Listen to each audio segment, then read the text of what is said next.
Bem-vindo a mais um Encontro com a Palavra, um programa de estudo de toda a Bíblia. Através desse curso já estudamos o Velho Testamento e agora estamos estudando as cartas de Paulo no Novo Testamento. Se você é um ouvinte novo do nosso programa, não pense que chegou tarde demais, hein? Nunca é tarde para começar a estudar a Palavra de Deus. Hoje continuaremos o estudo da segunda carta de Paulo à Igreja de Corinto. Você já está com sua Bíblia? Acomode-se e abra em 2 Coríntios, capítulos 8 e 9. É bom lembrar mais uma vez que estamos fazendo um estudo introdutório e procurando dar uma ideia geral desta carta. Não vamos esgotar todas as verdades contidas nela. E olhe, são muitas verdades. Algumas pessoas já me disseram: você passou direto pelo meu versículo preferido. Nós passamos por cima de vários versículos, porque neste curso tentamos dar a você uma visão geral de cada livro, uma ideia do que você deve procurar em cada um dos livros da Bíblia. Os capítulos que estudaremos hoje tratam de um assunto muito prático. Paulo deixou para nós muitos ensinos práticos. Encontramos, por exemplo, um versículo que trata de relacionamentos pessoais. Ele escreve assim: se os entristeço, quem me alegrará senão vocês a quem tenho entristecido? Existe uma verdade muito profunda e prática neste pensamento. Aplique-a ao seu casamento, principalmente se você já estiver aposentado. Às vezes é uma bênção quando o homem sai de manhã para o trabalho. Uma bênção para a sua esposa. Mas quando você não precisa mais sair todos os dias de manhã, se depara com um grande desafio: trabalhar o relacionamento com sua mulher agora que passam o dia inteiro juntos. Pare para pensar um pouco nisso. Imagine que você entristeceu a pessoa com quem vive e a quem ama. Se você a deixou triste, quem é que poderá animá-la? Ela? Mas você a deixou triste. Ela é a última pessoa no mundo a quem você poderia entristecer. No capítulo 6 de 2 Coríntios, Paulo estimulou a segregação, preconceito e discriminação. Isso espantou você? Se atentarmos bem para o texto, veremos que Paulo fala sobre tudo isso, mas a base para o preconceito e a discriminação não é raça, nem etnia, nem posição social. É fé. Paulo exorta: não se ponham em julgo desigual com descrentes. Pois o que há de comum entre o crente e o descrente? Ele continuou citando uma passagem do Velho Testamento: saiam do meio deles e separem-se, diz o Senhor, e lhes serei pai, e vocês serão meus filhos e minhas filhas. Paulo está dizendo que devemos ficar separados do descrente. Ao mesmo tempo, não podemos viver neste mundo como monges em mosteiros, porque desta maneira não alcançaremos o mundo. O que Paulo está dizendo é que podemos estar no meio deles, sim, mas devemos ser diferentes. Nunca se esqueça que você é diferente porque é transcendente e transformado, com um pé na terra e outro no céu. Você já passou pela experiência da conversão, pela experiência do deserto e pela experiência celestial. Você não vai mais marchar no mesmo ritmo das pessoas do mundo. Os capítulos 8 e 9 desta carta referem-se à mordomia ou à administração do que Deus lhe deu. Este não é um assunto muito apreciado. Comecei meu ministério com 25 anos e disse que jamais pregaria sobre dinheiro porque já tinha ouvido tantas histórias de família que, quando finalmente conseguiam levar o chefe da casa para a igreja, o sermão era sobre dinheiro e a pessoa acabava indo embora dizendo que na igreja só se prega sobre dinheiro e que tudo que eles querem é o seu dinheiro e não voltava nunca mais. Então, eu aprendi que o pastor é responsável pelo bem espiritual da igreja e por isso não há como não pregar sobre dinheiro. As Escrituras afirmam que o bem-estar espiritual de uma pessoa depende da sua fidelidade na questão da mordomia, ou seja, dízimo, ofertas.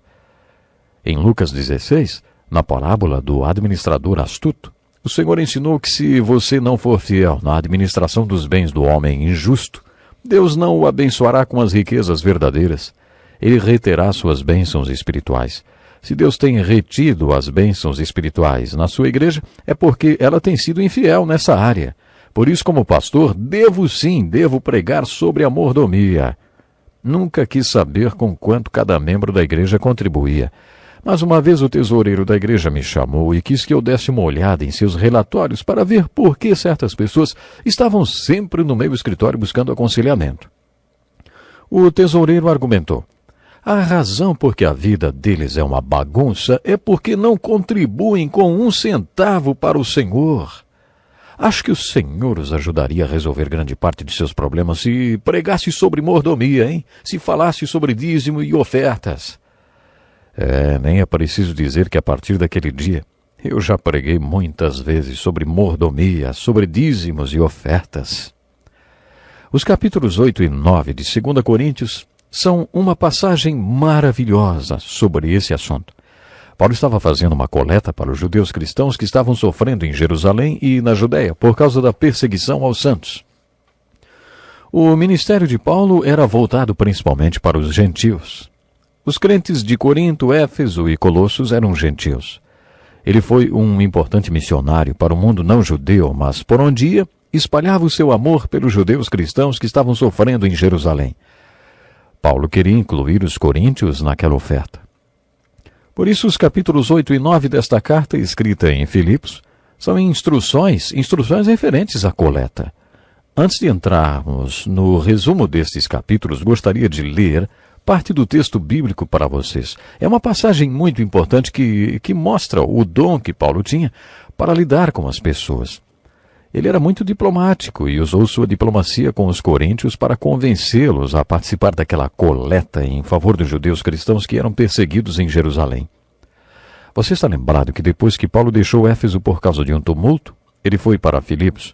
Ele estava passando por uma crise e a igreja de Filipos era a sua igreja preferida. Os filipenses sempre o ajudaram. Ele não usou dinheiro dos efésios, tessalônicos ou coríntios quando pregou nas suas cidades. Se a igreja de Filipos não lhe mandasse dinheiro, ele fazia tendas para se sustentar e sustentar toda a sua equipe. Ele preferia isso do que receber dinheiro de pessoas que ainda não eram espirituais. Até aquele momento, ele só recebia contribuições dos filipenses. Paulo teve uma atitude muito bonita quando escreveu aos coríntios da cidade de Filipos.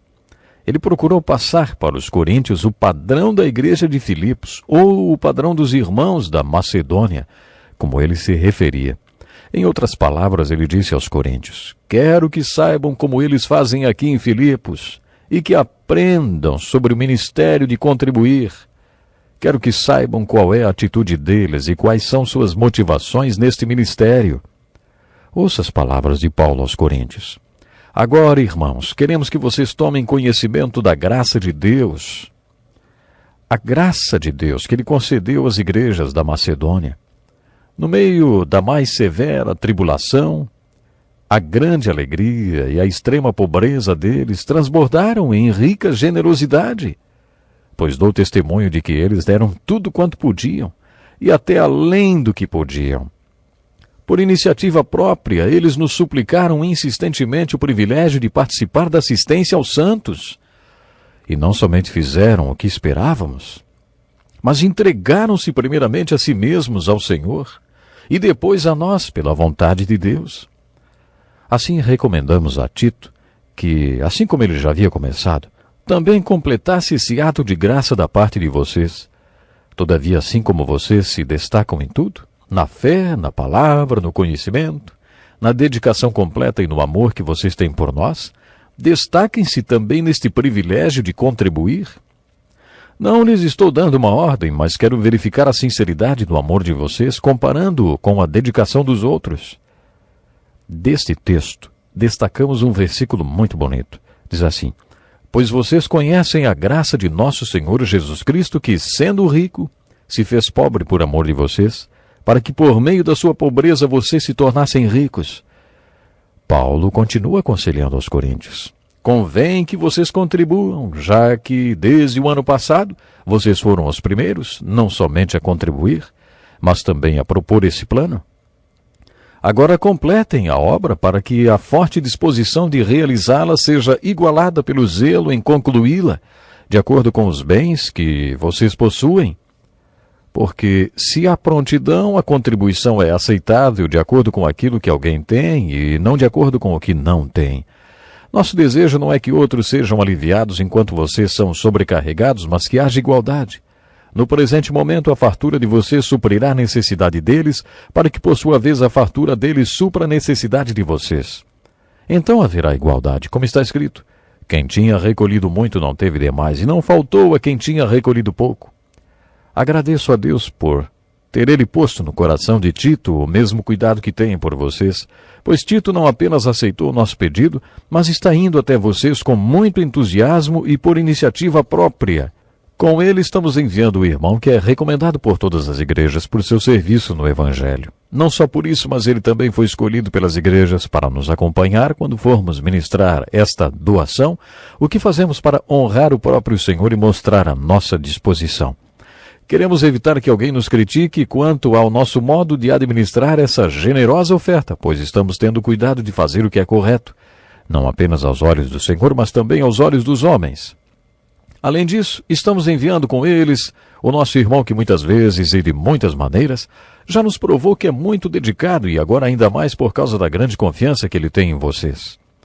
Quanto a Tito, ele é meu companheiro e cooperador entre vocês. Quanto a nossos irmãos, eles são representantes das igrejas e uma honra para Cristo.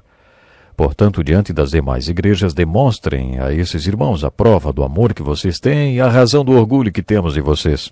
Não tenho necessidade de escrever-lhes a respeito dessa assistência aos santos. Reconheço a sua disposição em ajudar e já mostrei aos macedônios, referindo-se aos filipenses, o orgulho que tenho de vocês, dizendo-lhes que desde o ano passado vocês da Acaia estavam prontos a contribuir.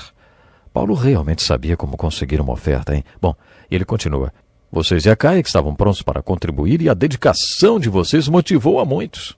Contudo, estou enviando os irmãos para que o orgulho que temos de vocês a esse respeito não seja em vão, mas que vocês estejam preparados, como eu disse que estariam, a fim de que, se alguns macedônios forem comigo e os encontrarem despreparados, nós, para não mencionar vocês, não fiquemos envergonhados por tanta confiança que tivemos. Lembrem-se, aquele que semeia pouco, também colherá pouco, e aquele que semeia com fartura, também colherá fartamente. Cada um dê conforme determinou em seu coração, não com pesar ou por obrigação, pois Deus ama quem dá com alegria. Sabe, esses são os 2 capítulos muito importantes de 2 Coríntios, pois apresentam princípios que envolvem oferta e mordomia. Vou encerrar o programa de hoje deixando uma tarefa para você. Leia esses 2 capítulos e procure responder por que e como devemos ofertar ao Senhor. No próximo programa falaremos mais. Até lá. Este é um estudo escrito pelo Dr. Dick Woodward, na voz do pastor Edson Bruno.